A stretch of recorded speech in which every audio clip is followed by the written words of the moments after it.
So I assume that you watched a Nightmare. It's not a Nightmare in Silver. It's just Nightmare in Silver. Yes.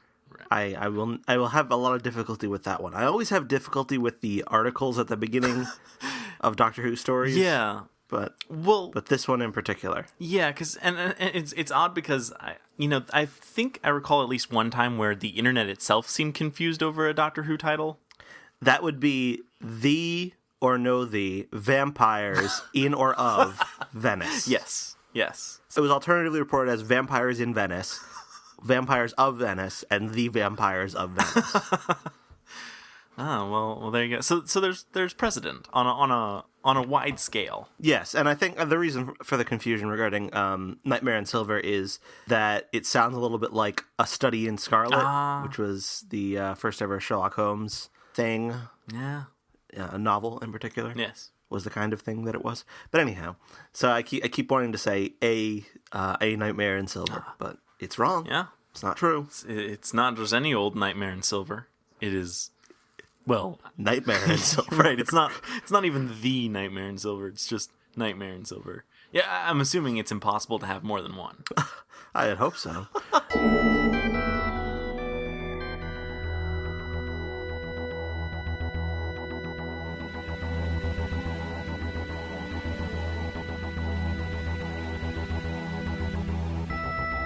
I'm Tom Dickinson. And I'm Louis Midas. And this is The Cloister Room, a podcast about Doctor Who and other things.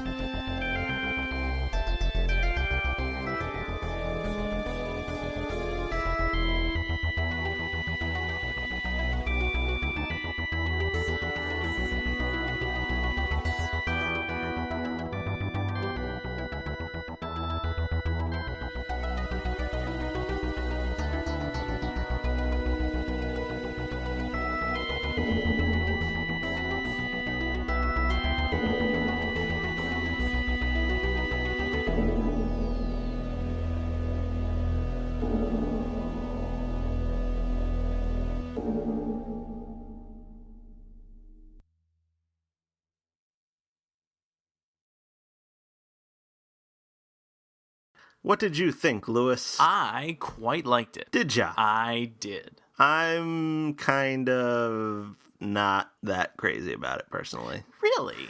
I liked it on first viewing, and I liked it a lot less on second viewing. Really? Mm-hmm. So what was it about second viewing that killed it for you? I think I started to think a little too hard about certain things. Okay, like what? About what everyone was doing and why they were doing it. Okay. Like, for instance, you've got this emperor, who's played by Warwick Davis, who, by the way, I thought was really good. I thought he was excellent. Yeah. He decides that he's done being the emperor. He doesn't want to do it anymore. So he runs away and goes and sits inside of a defunct Cyberman and just waits for people to turn up. No one's there. There's no one on the planet except for him and his boss. But he's just sitting there inside that Cyberman, waiting. Maybe he thought that maybe what we saw was his home. Like, that's where he lives. He doesn't just, like, hang out there. He actually lives in that. Well, but why, I'm saying? Like, because he's the emperor. He wants to leave and do something else. Why would he do that? Maybe that's a dream he's always had. He always, like, maybe he used to think back in his emperor days, back when he was, emperor of everything and was in charge and, doing whatever, probably, like, signing things or whatever an emperor does. By signing things, do you mean, like, autographs or do you mean, like, paperwork? Well, I mean both. Oh, okay. I mean, I'm assuming that he has a fair amount of both. Don't emperors get, like, fans? I would assume so. I should think. So anyway, now that we've got that covered, signing issue covered. He was always kind of always wanted to do this. He was thinking, man, if I could do this again, if I could not be emperor, I would totally hide out in some rundown amusement park impersonating a Cyberman. No, I guess no, there's no real explanation for that. That seems reasonable. Okay, but that's not it. I mean, he's not the only person whose presence there. I'm not sure why. Like, why was the punishment platoon there? And why did they have, like, anti-Cybermen guns when all the Cybermen were supposed to be dead? And why was there a tomb of the Cybermen there? Okay, yeah, the tomb thing I'm not quite sure of, because I thought that they had destroyed all the Cybermen, so I didn't think that was even, like, possible. Unless it was... But they kept some around just for a theme park? Like, yeah. Unless it was... I don't know. Unless it was, like, a cache that, you know, the cyber planner, like, hid away and, like, deactivated intentionally with the goal of having, like, kind of like a sleeper cell of Cybermen, but that would involve a lot of planning. Well, he is a cyber planner, Right? I mean, that's his one job.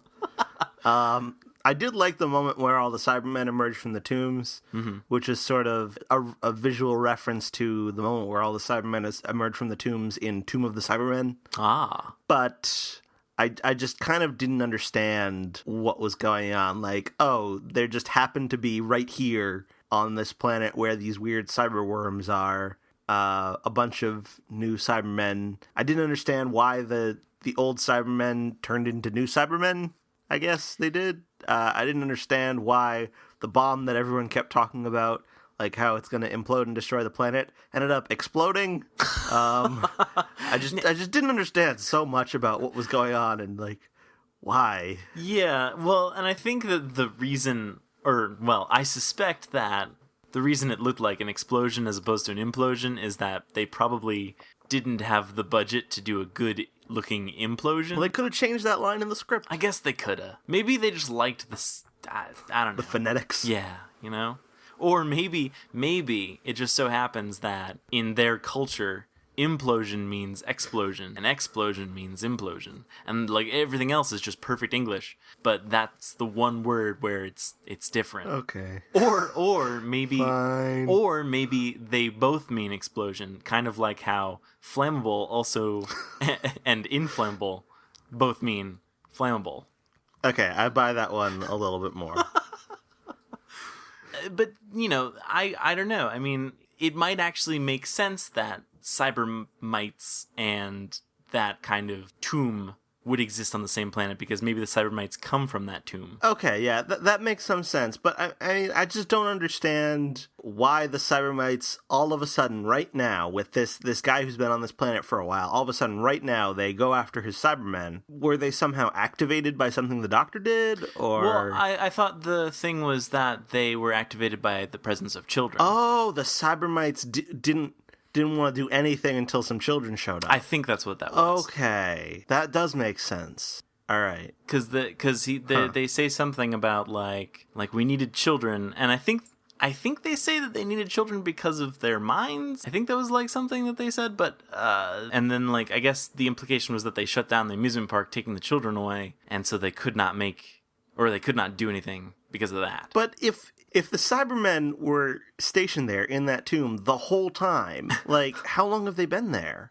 So the Cybermen and the Cybermites just didn't show up there. I'm working out the plot here as we go. This is very therapeutic for me. So the Cybermen and the Cybermites weren't on the planet when it was a park. They showed up later after the park closed and were like, "Oh shit, it's closed." So they just hibernated until some kids showed up? Well, yeah, because obviously, you know, they had wasted all their fuel getting there, and they were stuck because they were going to gas up, you know. Obviously, if it was an active tourist location, there'd be tons of gas stations, but, you know, they ran out of gas and they were stuck, obviously. Okay. I guess that does make some amount of sense. Well, yeah, no, I actually, yeah, I'm not entirely clear on the chronology of things. Like, it could be that the park was built and then the war happened, and and that somewhere in between those two things, the Cybermen landed on the planet. Well, the war lasted thousands of years, didn't it? Yeah, so the amusement park would have to be at least 1,001 years. Yeah, at least. That's a long time for an amusement park. Yeah. How long has Disneyland been around? since the 60s, right? That sounds about right. 50s, maybe? Yeah, I have no idea. Basically, Disneyland has a long way to go. Yeah, until any Cybermen would even bother coming. Exactly. I don't know if you follow Neil Gaiman on Twitter. I do not. From the way he has been tweeting, I kind of gather he wasn't that crazy about the way the episode turned out. Ah. Huh. He's been responding to fan questions on Twitter and Tumblr, basically pretty much all of what he's saying is like, that was explained in a scene that got cut. He just says over and over, like, that was explained in a scene that got cut. Or like, why didn't we get to see the kids when they first walk into the TARDIS? And it's like, that was cut. Like, all kinds of things that he wanted to do just got cut because the episode ran too long. Which, in my opinion, isn't... I think this would have been a much better two-parter than it was a one-parter. Yeah, I agree. Does that mean that stuff was filmed but just not put in the final edit, or was it just taken right out? I think it was taken out of the script. Man. Because I would love to see like an extended edition. Yeah, that would be good, but I would assume they don't even really have the budget to do that kind of thing, to film more than they need. That's probably true. So I think they basically took a razor to the script and chopped off a whole bunch of stuff. But apparently there was more stuff with like the punishment platoon and why they were there and what they were supposed to be doing and like stuff like that and fleshed out their characters a bit. That all got cut. And apparently there was also supposed to be scenes of like the Cybermen like stalking and killing members of the platoon.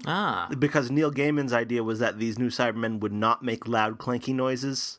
But then I think he said on Tumblr that they filmed the episode and did an edit without the clanky noises, but it seemed weird to them, so they just put in the clanky noises. That's unfortunate. But I mean, like, I don't know. I mean, it'd be cool if, Neil Gaiman could release some kind of like they used to do with the Doctor Who novels, where they would be like a more fleshed out version of the episode. I would love to see that happen. Well, actually, he wanted to do that for the Doctor's wife. Oh. But he has an exclusive contract with his current publisher, I guess, with regard to like a book deal. So he can't write for another publisher. That's unfortunate. So he can't do that. Does that like transcend like time? Like he'll never be able to do it? I don't know if it transcends time. Well, because I don't know. I mean, I guess it's possible to have an immutable contract that never ends. I assume it's a current deal where he has to provide a certain number of books to his publisher over a course of a certain number of years. And while that contract is... I mean, I'm just completely talking out of nowhere here. Right. I don't really know this stuff, but I read it somewhere. I don't remember where I read it now, but apparently he wanted to do that, and they couldn't make it work. So I think I would be even more so than with the Doctor's wife. I think it would benefit here. Yeah. Well, yeah, and I obviously it's nice to make money, but could he just like do it on his own and just release it like online as like a PDF, or does the BBC own that story? I think the BBC owns the story. Releasing it on his own as a PDF might breach his contract. I don't know. Yeah, this is possible. But yeah, if you read his like Twitter or Tumblr, something about his tweets about the episode seems a little grumpy to me. Might just be his personality. But I wonder whether he had a less than great experience. I don't know. I mean, the end product of the episode was, it's not like, I'm not saying it's terrible, but it's probably one of my it's not in the upper half of the season for me. Yeah, and I mean I get that, and I do think it probably would have been a lot stronger had they made it a two-parter, or at least have had the opportunity to flesh out the story a little bit more. I guess it's certainly kind of a disappointment in that regard. Overall, I still really liked it. What did you think of the Doctor and Cyberplanner thing? I thought that was really cool, and I thought Matt Smith did a really good job with that. Yeah, I thought it was really great to see Matt Smith get the chance to do something kind of completely different. Yeah, he was like downright evil. Yeah. It was. I thought he did a really good job with that. I wasn't crazy about the world inside the Doctor's head. Oh, really? Yeah, I thought that was kind of silly. Oh, really? Yeah, I would have much rather them just do the whole the Gollum style thing that they did. But I didn't really like the there's this world inside my head where we can both stand here and growl at one another. That was not. I don't know. I didn't really like that as much. I can kind of see that. I don't know. I wasn't really bothered by that. But I did like the performance very much. It was kind of like, it kind of reminded me of in Human Nature, where David Tennant just got the chance to play just like he's playing the Doctor, but he's also playing a completely different character who is a version of the Doctor. Yeah. And like the Cyberplanner, he wasn't like a completely different character. He was still like the Doctor, but in an evil way, like in an evil cyber way. Yeah. It was good. He even got a chance to do a Christopher Eccleston impression. A Christopher Eccleston impression? Yeah, he switched to like a northern accent and said things like fantastic and oh yeah. And then he did Al on Z and yeah. Yeah, that was neat. Yeah, and then they also briefly flash all the Doctor's faces. Yep. They do that from time to time, and I always like seeing it. Yeah, it's kind of cool to always be reminded. It kind of took away from it a little bit for me that he says early on in the episode that he could just get rid of the Cyberman stuff if he just regenerated, but he doesn't wanna. He's like, I don't want to do that. And that like there was an easy solution that would have saved lives. He was like, I mean, I could just regenerate, but I mean, yeah, I don't know. Well, you have to wonder how much he was just like saying that for the benefit of like intimidating the cyber planner. I don't know if that would have actually worked. I mean, it's entirely possible that it wouldn't have worked. It's also possible that he was trying to avoid the Valiard, and he's worried that if he regenerates, because the Valiard is described in Trial of a Time Lord as something like, I think it's something like a version of the Doctor between his 12th and 13th versions or something. So maybe if he regenerated into the 12th version, that would like generate the Valiard or something. Maybe that's what he was trying to avoid. I don't know. Well, it's a pretty good thing to avoid. But yeah, actually, that's interesting that the value, we're if they ever chose to address it, we're getting pretty close to Valiard territory. Yeah, if they were going to address it, it would have to be either when Matt Smith regenerated or when the next guy regenerated. Yeah, or something.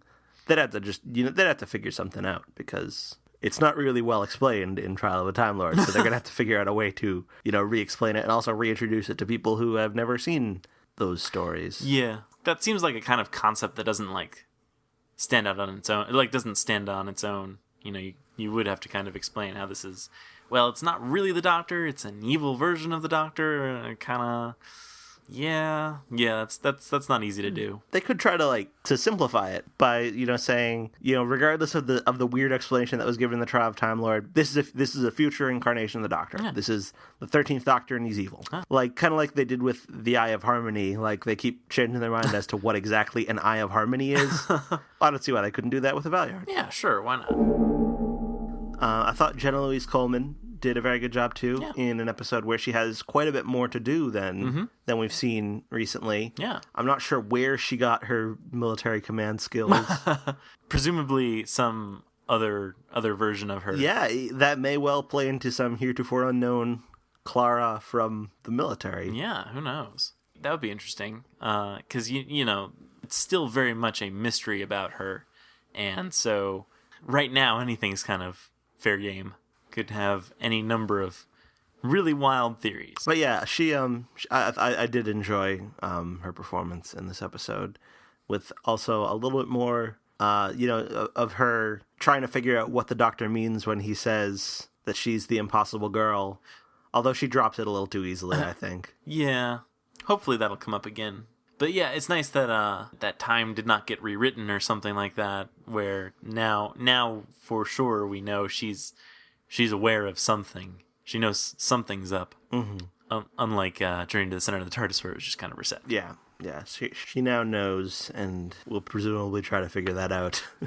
Yeah. In the finale. Yep. And also, apparently, it's suggested at the end of the episode that they meet on Wednesdays. Yeah. So I thought that was kind of interesting. Yeah. Well, why not Wednesdays? With most companions, it's that they come on board the TARDIS and they travel together. Yeah. And, with Amy and Rory, it eventually turned out to be, the Doctor just drops in whenever. But apparently it's very, strictly scheduled with the Doctor and Clara. It's every Wednesday, which means something from her perspective, but doesn't necessarily mean anything from the Doctor's. Right. Well, he does have, a time machine. Yeah, and it could be that he's skipping all the other days just to get to Wednesdays. And this is actually like an inverse of what we've previously seen with the Doctor. The Doctor is actually aging slower than everyone else. Yeah, wow. Could be. Yeah. So this has been it's been like, for the Doctor's perspective, it's been like barely a week since he met Clara. It could be the case. I don't know. And I guess it was kind of hinted at the end of the Crimson Horror that she was only traveling with the Doctor, like he was just picking her up and going. Yeah. But it's good. It's good that we definitively now know that she's not like just traveling with the Doctor. She's still got her own life on Earth, and the Doctor's just a part of it. Yeah. But we don't really know what she gets up to. That's true. We do not know what she's been doing in between adventures. I wonder if maybe she has a secret other life, because like the two previous versions of Clara we've seen had secret other lives. That's true. Like one of them was a barmaid and also a governess, and one of them was a junior entertainment officer and also a Dalek. That is a secret life. And who knows? Maybe the other days of the week she's traveling with like the 12th Doctor. That'd be so funny. Oh, I hope that's true. Or maybe she's a spy. Yeah. Completely unrelated to her adventures with the Doctor.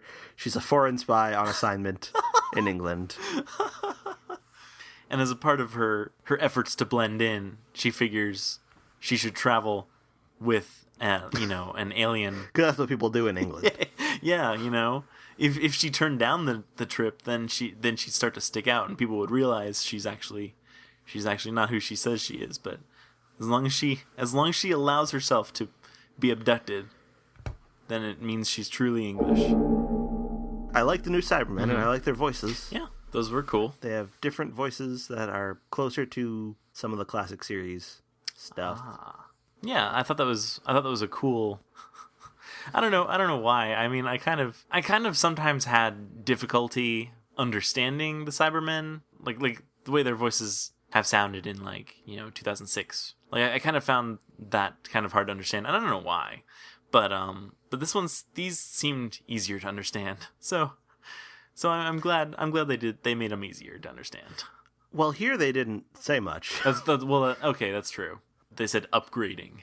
Yeah, I feel like they have kind of less of a personality now. And in the classic series, the Cybermen sometimes did have personalities. Like, yeah, they weren't just like cold and robotic. Sometimes they were just mean, and they would like they'd like insult the Doctor, and like they'd get angry and stuff like that. And then in 2006, they had less of a personality, and now they seem to have even less of a personality. That's interesting. This is getting a little off topic, but it seemed like, yeah, it does seem like they did have like a personality, and like or like since the new series, their kind of idea has been that they're going to wipe away emotions, which I guess somehow also wipes away all traces of your personality, even though that's not necessarily. I don't know if that would necessarily happen. Like if I stopped feeling like happiness and anger and sadness and whatever, I don't know if I would still be like. I mean, I don't know if I would automatically turn into a robot. Presumably not. I mean, I think there's a bit more to a person's personality, but I mean, obviously this is meant to be. I guess it's kind of it's a more obvious representation of how removing emotion is a bad thing, I guess. But it's interesting because it seems like, I don't know how pronounced this was. I guess this was pretty pronounced in the past.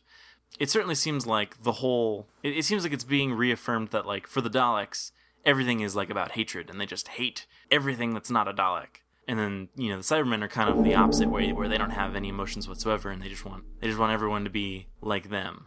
But it's interesting because it seemed like there was at least one classic Doctor Who story where they talk about the Daleks having having only like logic. That's happened a few different times. I think the one you're thinking of might be Destiny of the Daleks, which is the one with the Fourth Doctor and Romana. I think it might be where they're like facing like Autons or something. It's not Autons. It's some kind of Vellans, maybe. There's some kind of android. Yeah, there's some. Yeah, I forget. I should know that. But I haven't gotten there in my rewatch. Oh, okay. I have watched it, but it's been a while. Oh, okay. So yeah, I remember watching. Look it up. Okay. Yeah, because I remember watching that episode, and I think that the whole crux of the plot was that they were stuck in a stalemate because they were both stuck thinking logically, and I think that was kind of like the whole plot of that. But it seemed interesting to me because certainly that's the Movellans. Okay. Who are androids. Okay. All right. I got you. Yeah, so it's interesting to me because it certainly seems in the new series, especially very recently, they've all been driven by their super hatred of everything. Yeah, I feel like the in Destiny of the Daleks, they do make that claim that Daleks are purely rational, and it does rely on that. And I feel like that's kind of that's like I wouldn't even necessarily call it a mistake. Because it's too much of a mistake to be just a mistake. It's like they've gone completely off book with regard to what Daleks are and what they're supposed to be about. And it does help differentiate the Daleks from the Cybermen in that the Daleks are just, they're fascists. That are completely driven by one insane emotion of hatred. Whereas the Cybermen are completely emotionless, and a kind of a counterpoint to that is, like, for instance, the Toclafane from the Sound of Drums and Last of the Time Lords are kind of like gleefully giggling sociopaths of some kind. Yeah. Like sadists too. Right. And it's interesting that, like, all three of those are basically like derived from humans or things that are very much like humans. Like, the Toclafane is the future of humanity. The Cybermen is, the future of an alternate version of humanity, whether it's from a parallel universe or Earth's twin planet that looks like Earth but upside down. And then, the Daleks are descended from the Khaleds, who are just very much like humans and live out this World War II parable. So it's sort of, there are three different monsters that are kind of very similar in their origins and even in their concepts, and I feel like taking away the Cybermen's personalities does kind of help to distinguish them from the Daleks and makes them very much a thing of their own. Yeah, maybe that's why they did that. I don't know. It would be cool if the Cybermen could get some of their old meanness back. Well, I feel like they captured some of that with the Cyber Planner. Yeah. So that was our Mr. Clever, as he likes to be called. Yes. What did you think of the children? I thought they were, well, I guess I kind of liked them in that they very early on were taken out of the picture and not dealt with until the very end. I kind of wondered what the point of them was. Well, clearly it was just to wake up the Cybermen. Yeah, well, it was to wake up the Cybermen and then to be in peril. Right. And then pretty much nothing else. I mean, anything else that would have been the point of them, like, was cut out of the script. Yeah, they weren't, it didn't even seem like they were in that much peril. I mean, like, yeah, if the Doctor had lost the chess match, then he would have really, then yeah, they would have been in peril, but they were kind of just in, like, a half peril. Yeah, half peril.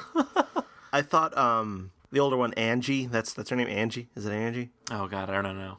Angie and Artie, does that sound right? We will say that it sounds right. Okay. Angie, I've heard a lot of people say they were very annoyed by her. Like, at her complete lack of liking anything. I actually thought that was hilarious. Personally, I thought that was kind of funny. Yeah, sure. And I felt like it was poking fun at Doctor Who fans who complain about stuff. She doesn't think the Cybermen are that great. She's like, yeah, it's okay. Which is kind of ironic for me to say about an episode that I was very meh about, but still, I thought that was funny. Got a little bit old by the end. How her response to absolutely everything was like, oh, "It's awful, it's stupid," but I just thought it was funny. That's true. I hadn't thought of it that way, but that definitely could be the case. And I mean, it is kind of funny where, like, the Doctor's trying to show them, and by extension us, the audience, all these wonders of time and space, and just kind of like, could have been so much better. Yeah. No, I I like that. I like that interpretation, and I'm gonna adopt that. But I had not thought of that. Overall, the kids didn't really do that much for me. I don't know. I was a little confused about why the kids couldn't sleep in the TARDIS. Because that would have been too safe. Although, actually, no, I think that's another thing Neil Gaiman said on Twitter, like, oh, there was a scene that explained that, but it got cut. Which, I don't know whether that's true or whether he was just thinking, like, shit, I didn't realize that. Okay, what can I say? Wait, I know. And then He could just say anything was in a scene that got cut. Anytime someone brings up like a flaw in the episode logic, he's like, "Oh no, that was explained, but the scene got cut." Yeah, it's interesting because just how many because if you just cut out scenes from Doctor Who, how many times do you get like an episode that's like, oh, it's just like the whole like one big plot hole is just covered by like a snippet of dialogue or something. But yeah, that does seem like kind of a cop out, and I guess maybe it's to Neil Gaiman's benefit that we will never know. We'll never know whether or not he's telling the truth. Maybe someday the truth will come out on some like DVD extra 30 years from now. Could be. I don't know though. I mean, it's just weird to think that like you could remove like if you were, well, I don't know. Actually, it sounds just dumb to say that, but I mean, like, I don't know. I mean, like, you can. At what point have you removed so much of the episode that just nothing makes sense? How can it still be a working episode? Like, I don't know. This is like, how many times can you patch up a sock before it's no longer the original sock? The Ship of Theseus. Yeah, that. You went to Providence College. You know the Ship of Theseus. See, I did go to Providence College, but I feel like I went to a very different Providence College.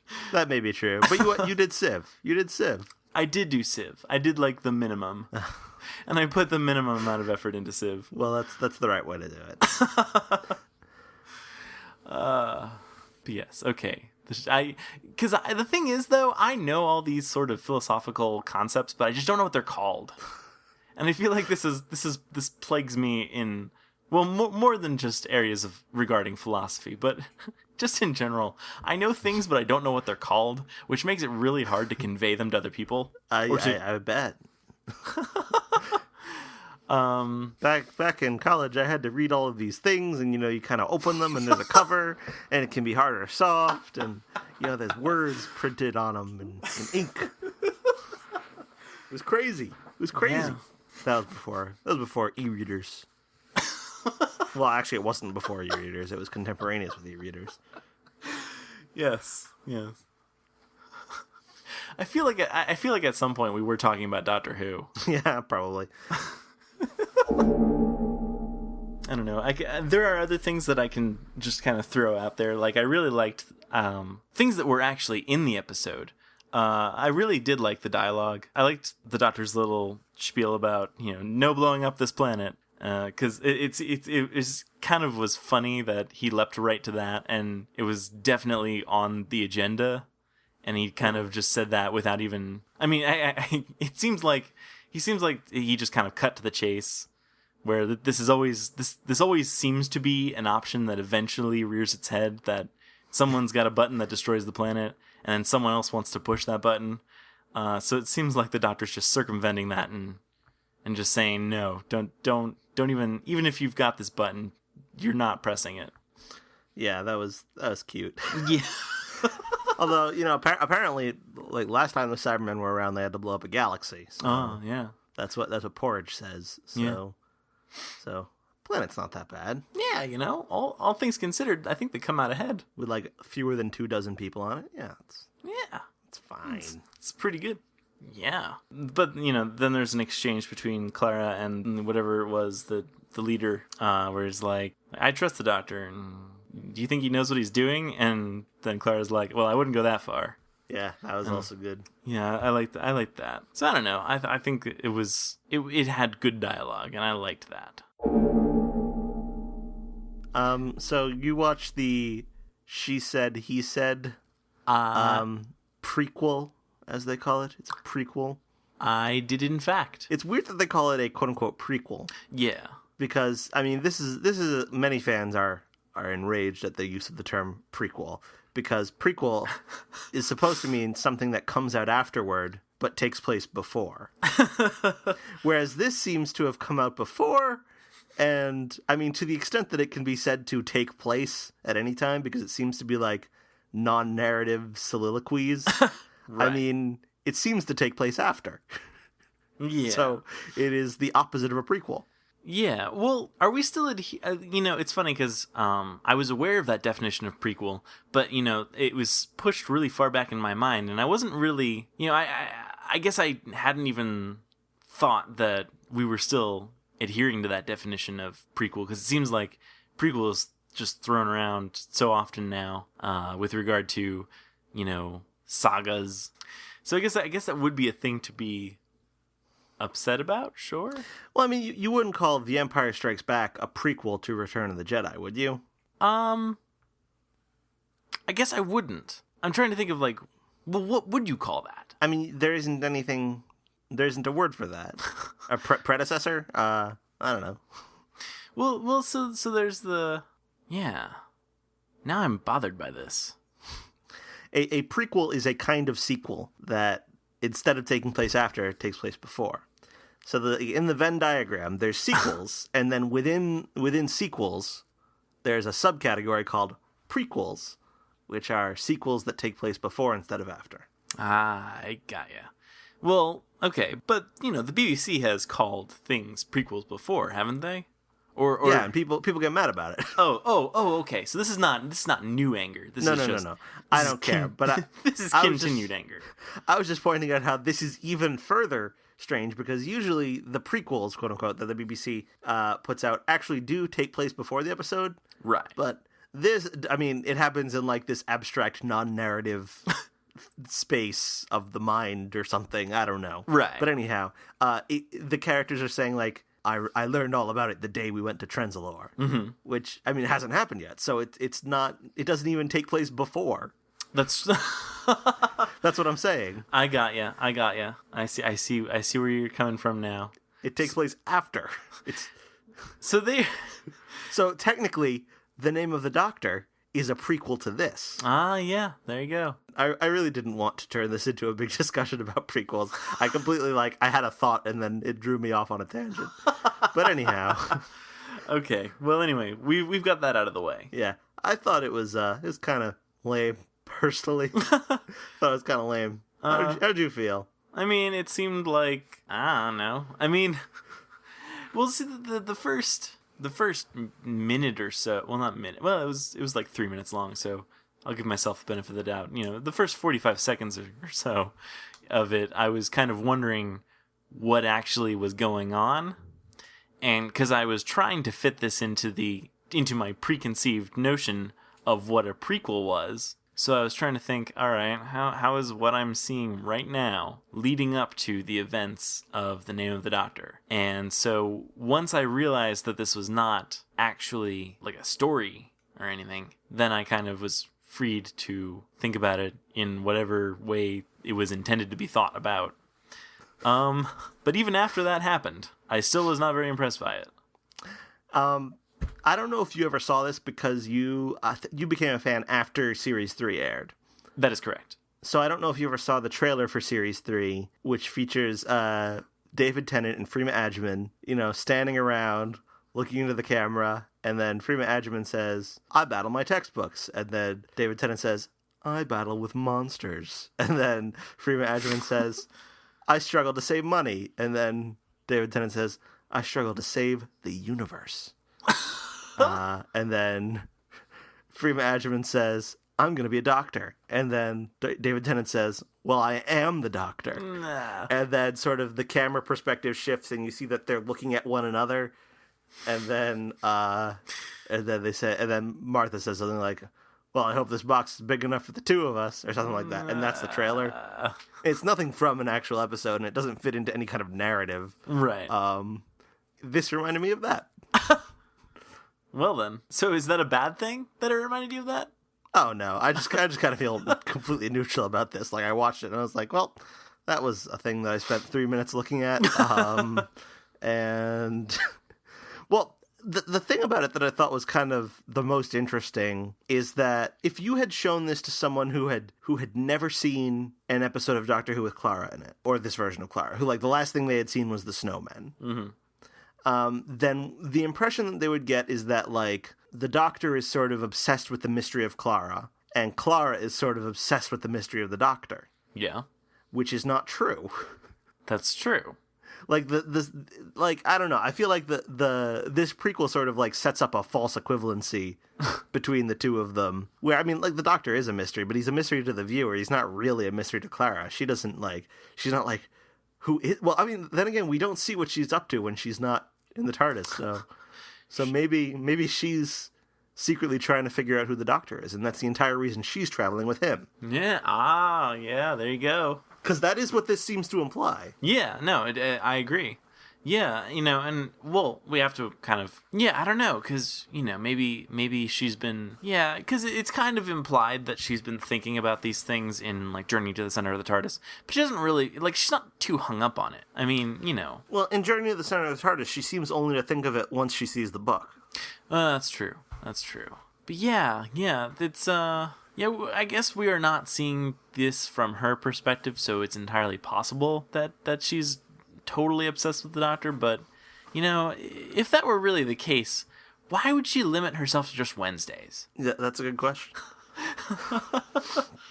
But like, because the version of the story where she's obsessed with the mystery of the Doctor as much as the Doctor's obsessed with the mystery of her, that sounds like a lot more interesting to me. That's true. True. I feel like I would like that series a lot more than I like this one.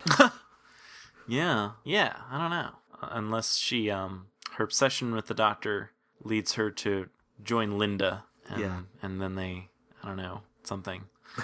I don't know. Could be or she could still be a spy. That's true. This could still be a fits spy for the Russians or whatever. Maybe she thinks the Doctor's a spy, also for the Russians. I think he is a spy, but he's a spy for himself. That's true. Is there a point to being a spy for yourself? Well, I mean, I don't know. I don't know. He's trying to find information for his own benefit. That's true. Which is fun. Yeah. He's gotta find some way to have fun. I don't know. But yeah, I don't know.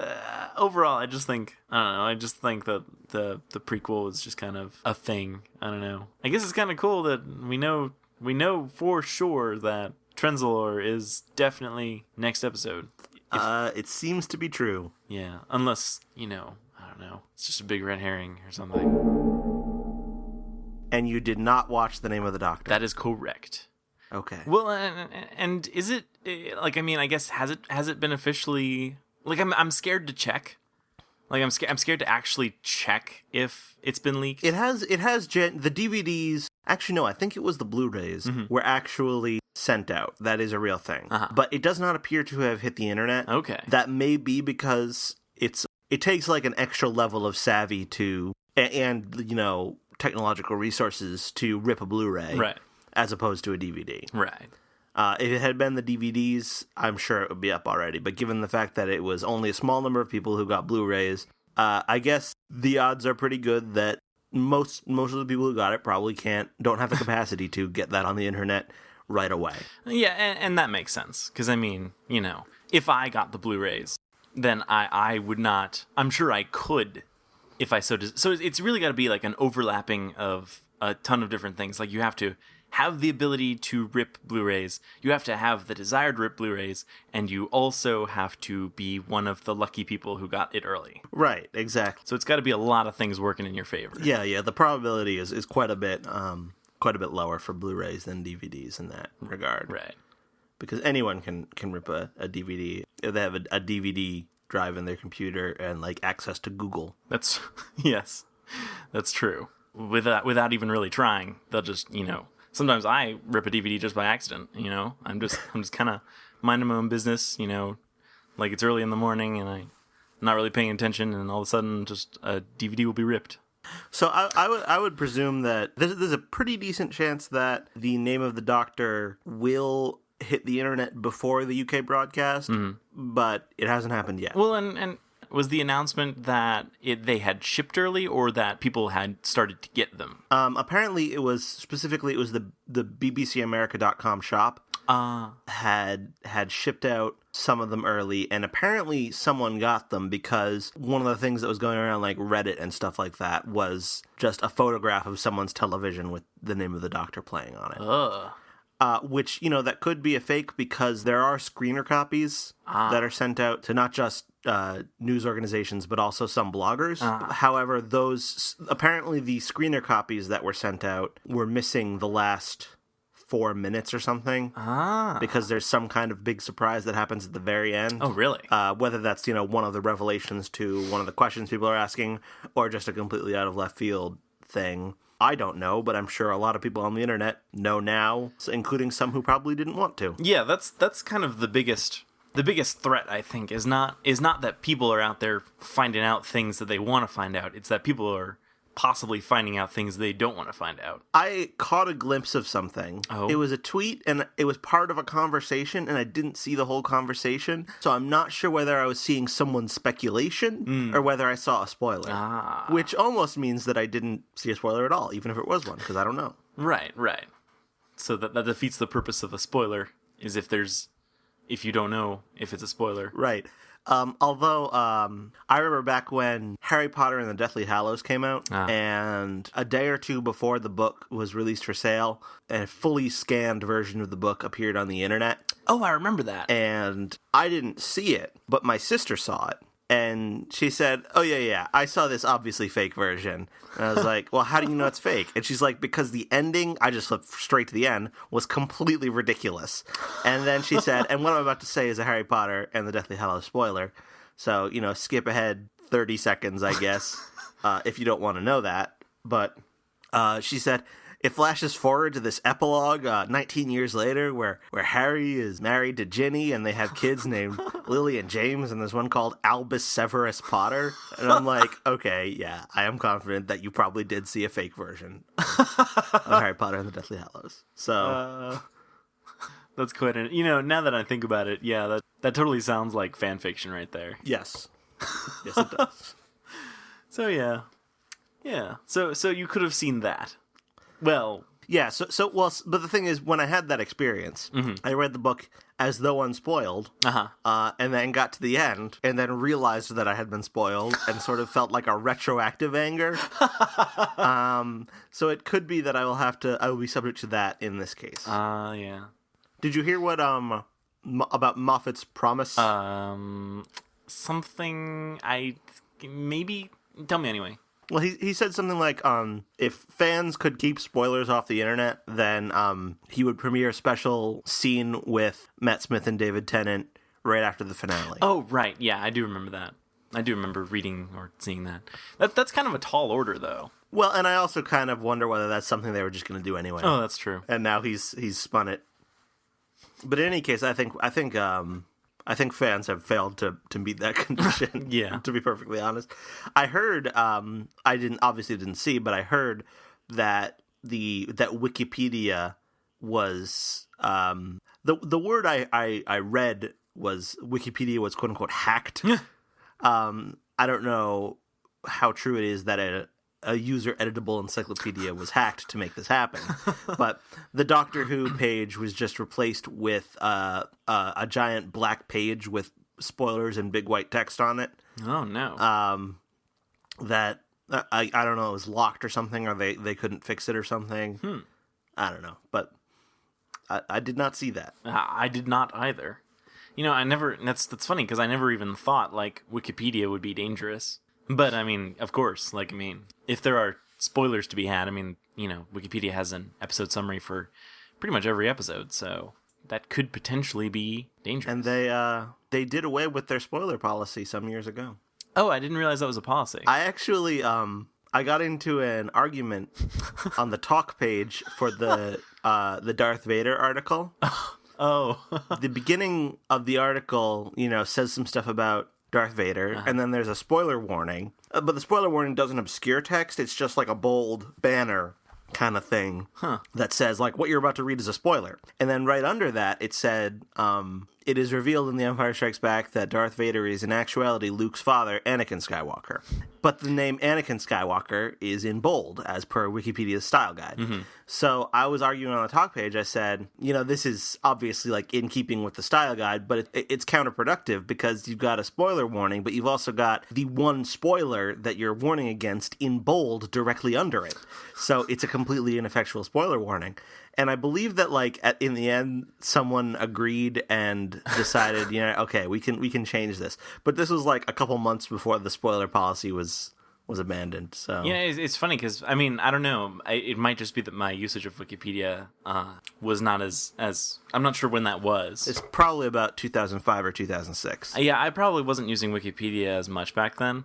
But I don't remember that. Like, I don't remember there ever being a spoiler warning kind of thingy. It might be that I just never thought to wiki fictional thingies before then, because that's entirely possible. I think my Wikipedia usage started with strictly non-fictional usage, but I don't know. That's not at all interesting.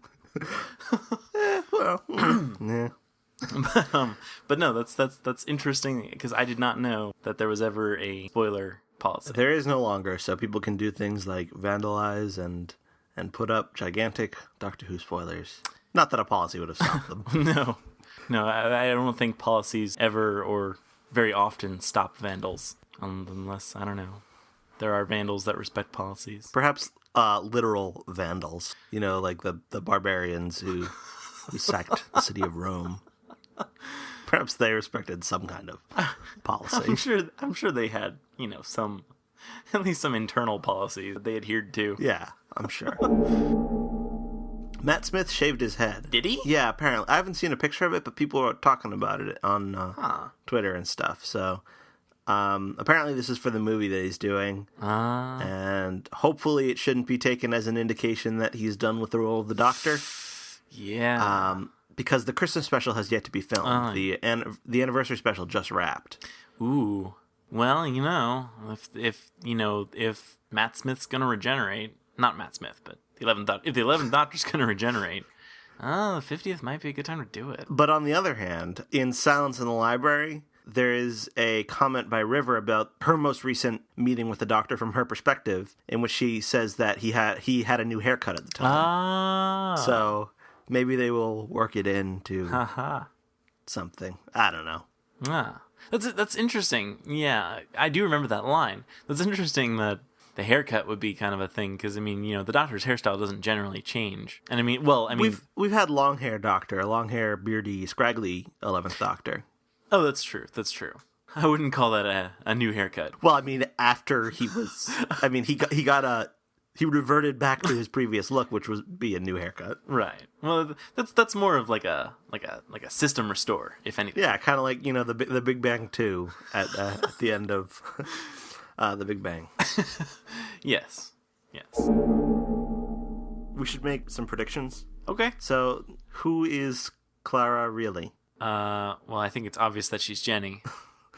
Are you talking about Jenny, the Doctor's daughter, or Jenny from Victorian times, who is... She's like a melding of both.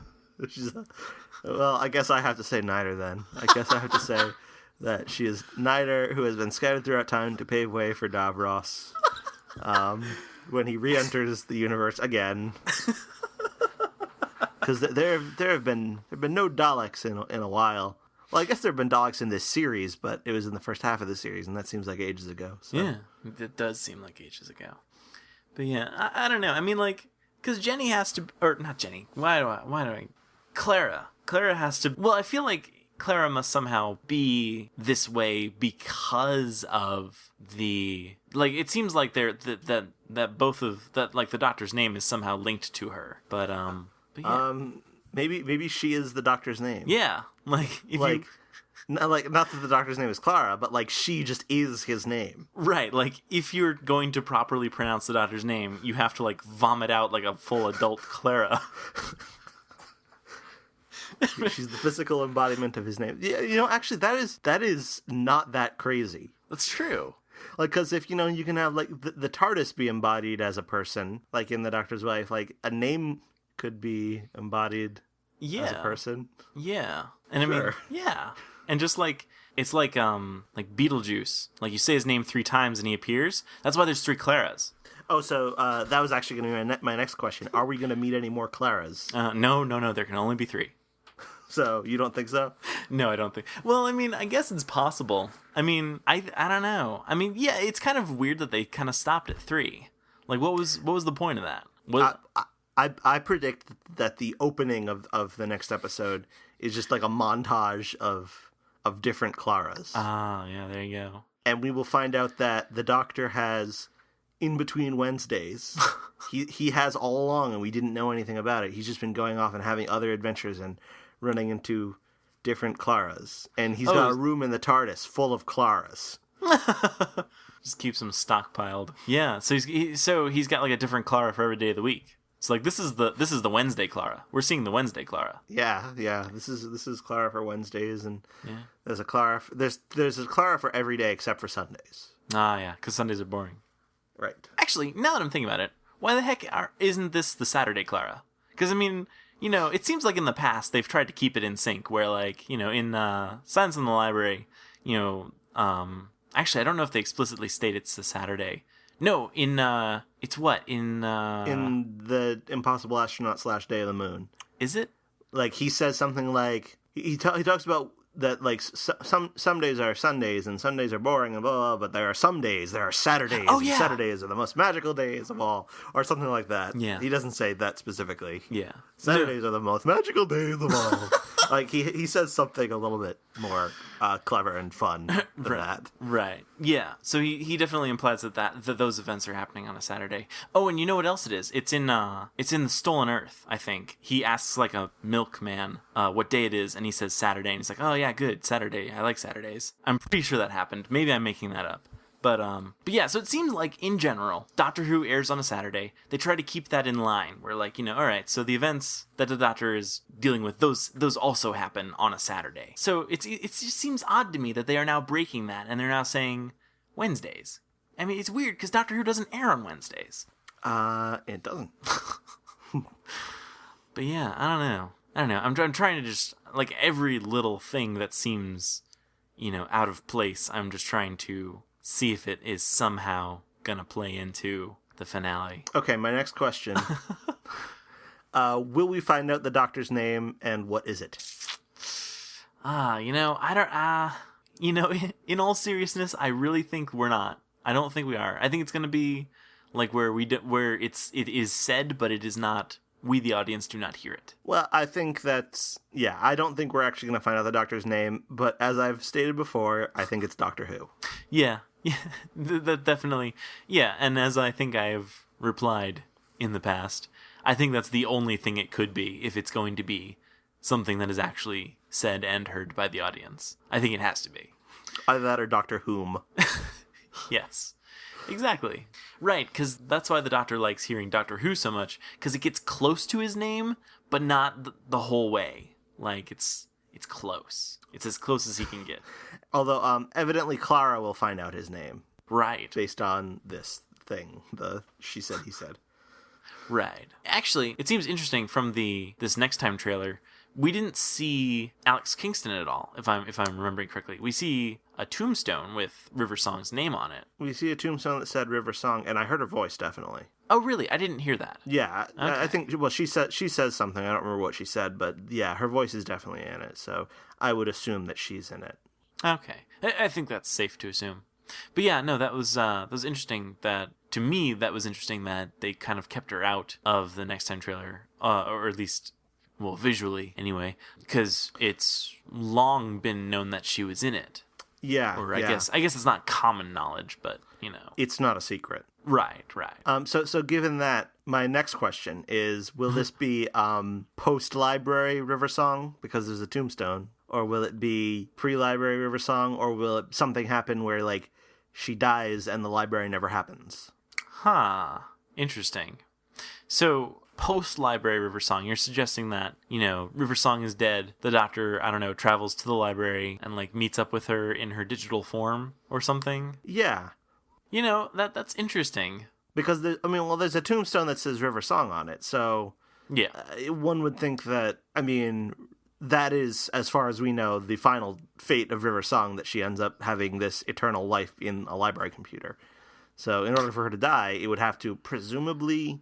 the most obvious answer would be that it's after that. I don't know if that's the right answer, but there we are. I don't know. I think that, I don't know, because you have to, I have to wonder, like, it's difficult to say, since we've already seen River Song's supposed death, they don't have to, because obviously with a show being about time travel the way it is, we don't need to ever we don't ever really have to say goodbye to River Song. Obviously she had to have had a finite number of adventures with the Doctor, but, like, we don't know what that number is, so we don't ever, I don't know, like, but my point is, it would be interesting if they are choosing to say goodbye to the character within the show. Like if they're gonna stop having her, and if that's the case, I don't know. I don't know either. I feel like they will probably want to find some way to give her some kind of send off.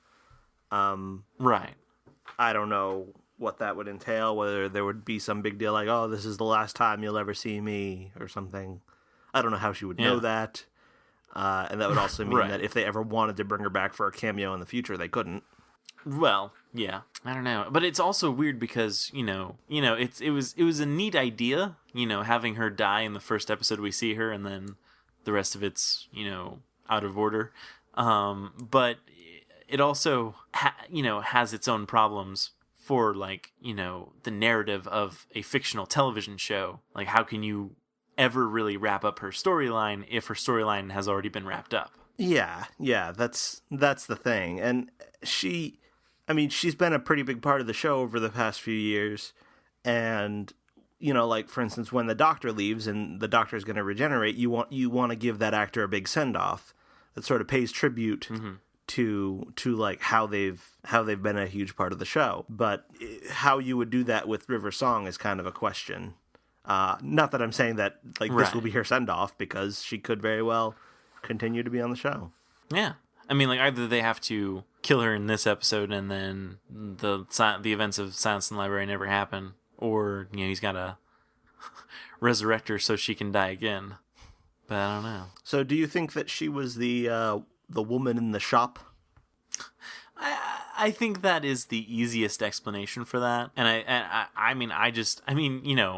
you could have any number of theories about who that was. You could have said, you could say it's Rose, but there's no basis for that being Rose. But for a fact that River Song travels through time and she's just around doing stuff and leaving "Hello, Sweetie" written in all sorts of unusual places. So sure, why would she not be the person in the shop? Okay, because my crack theory about the woman in the shop is that it's Madame Kavarian. Okay. And that she brought the Doctor and Clara together as part of an evil plot to stop something from happening, to make silence fall when the question is asked. Oh, so Clara was her plan B.